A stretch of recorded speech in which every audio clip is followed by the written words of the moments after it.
Ayan, isang mapagpalang araw po ang aming hatid sa inyo mga kapatid. Mula po sa Ambaking Pabo Farm. Pero ngayon, yung ating ibibideo is, bumalik kasi ako dito sa area ni Bandol. Ito po yung sobrang laking kambing mga kapatid. Ayan o, ang galing. Ayan, malambing. Tapos, sobrang laki. So, binalikan ko po siya dahil may kinuha rin ako dito sa kanila. So, nalaman ko na po kung ano yung bloodline. So, Anglo-Nubian po yung kanyang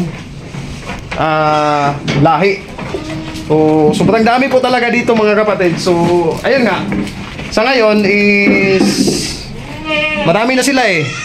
Kailangan na pong bawasan. Nang sa ganun is makapagpatuloy po yung pag-aalaga ng kambing umbo. So, yung previous video ko po, nakita naman natin doon. Mayroon po talagang mga available na mga kanding na mga pang-out yung doon, yung mga bagong lutas. Ito yung mga inahin dito na nakasigrigit. Ngayon, yung mga ayan o. Sobrang lambing.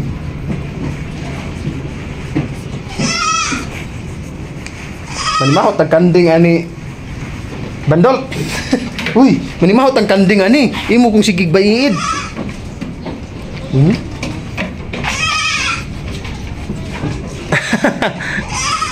So, sino yung mga tao dyan na kumbaga, love talaga nila yung pag-aalaga ng kambing?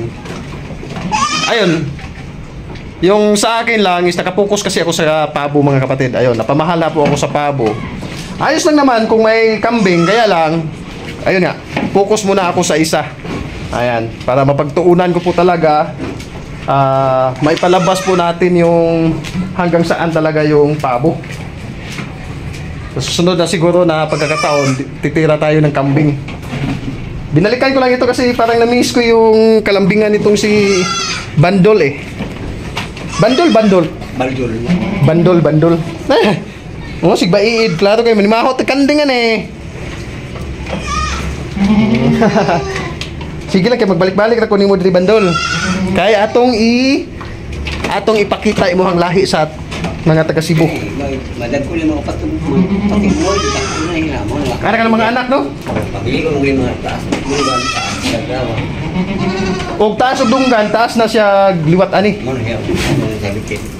Pero kaya di magkuntanan dyan muliwat no? Nay muliwat sa inahan no? Oo, inahan niya sa ito ko sa pro.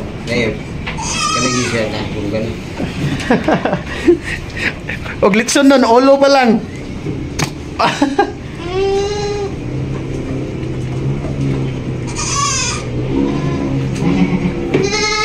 Ayan, dami mga kapatid. Tapos, ito yung mga breeder nila. Mga pila kabuuan ni mga anak, mga usa duha no? Usa. Mga usa kabuuan. So, ayun, may mga stock na nga doon. Kung bibilang tayo ng mga 2 buwan, 3, mas lalong mararami pa kasi may mga anak eh. Ayun. Malapit ng lutasin. So, sa mga goat lover dyan, sa mga naghahanap ng matataas na klase o quality ng pabo, kambing, ito, yung lahi ni Bandol. Bandol. All good sa'yo. Ayan.